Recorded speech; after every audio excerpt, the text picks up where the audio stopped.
20 ғасырдың бас кезіндегі Қазақстан. Қазақстан Ресейдің 1905-1907 жылдардағы революция кезінде.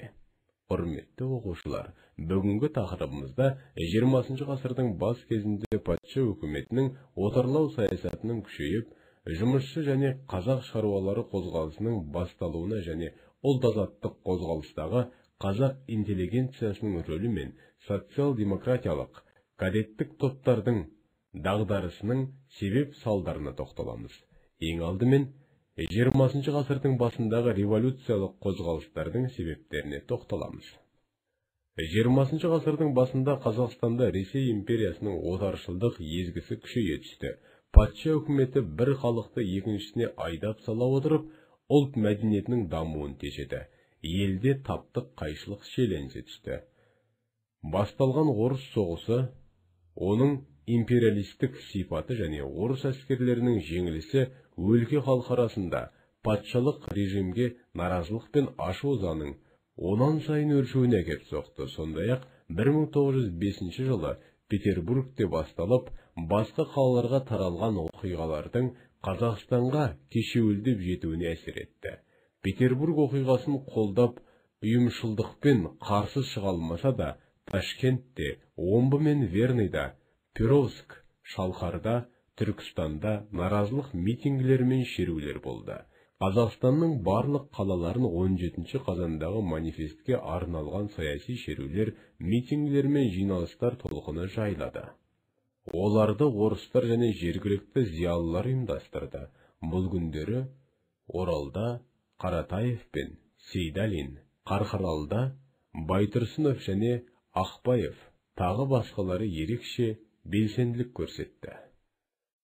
Ұйымдасқан түрде болған Ускен, Нілді, Кеніші бас көтерушілерінің кейбір талаптары қанағаттандырды. Жалақыны көтерді. 8 сағаттық жұмыс күнін енгізді. Азық-түлік бағасын төмендетті және тағы басқалары.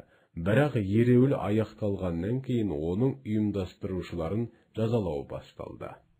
1905 жылдың қараша айында Верныйда Зырянова мен Овсяной баспаханалары жұмысшыларының митингілері Семей қаласының почта-телеграф қызметкерлерінің ереуілі болды. Жаркент гарнизонының солдаттары арасында толқу болды.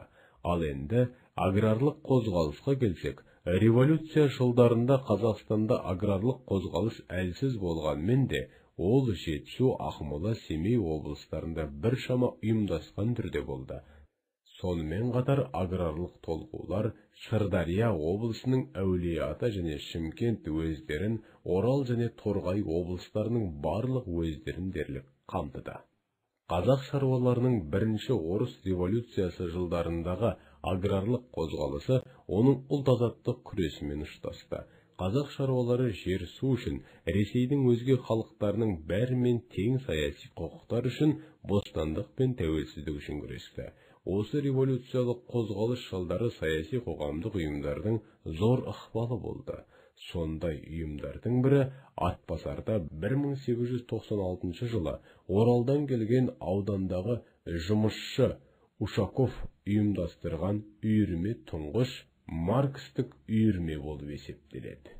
20 ғасырдың басында Ақмола, Петропавл, Орал, Қостанайда, Семейде, Верныйда тағы басқа қалаларда маркстік үйірмелер пайда болды. Олар қалада революциялық әдебиеттер, үндеу хаттар, прокламациялар және тағы да басқаларды таратты.